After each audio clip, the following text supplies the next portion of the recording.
पंचगंगा कृष्णेच्या पाणी पातळीत वाढ, शिरोळ, तेरवाड व राजापूर बंधारे पाण्याखाली, वाहतूक पूर्णपणे बंद. सतत कोसळणाऱ्या संततधार पावसामुळे शिरोळ तालुक्यातील पंचगंगा आणि कृष्णा नदीच्या पाणी पातळीत झपाट्याने वाढ झाली आहे.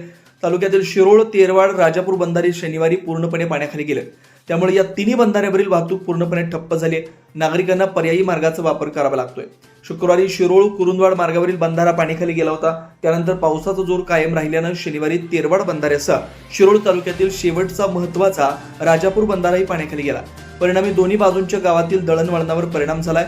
प्रशासनानं खबरदारीचा उपाय म्हणून वाहतूक बंद ठेवली आहे. गेल्या 4 दिवसांपासून शिरोळ तालुक्यासह नदीच्या उगम भागातही मुसळधार पाऊस सुरू आहे. त्यामुळे पंचगंगा आणि कृष्णा नदीत मोठ्या प्रमाणात पाण्याची आवक वाढतीये. नदीकाठच्या सखल भागातील नागरिकांमध्ये चिंतेचं वातावरण आहे.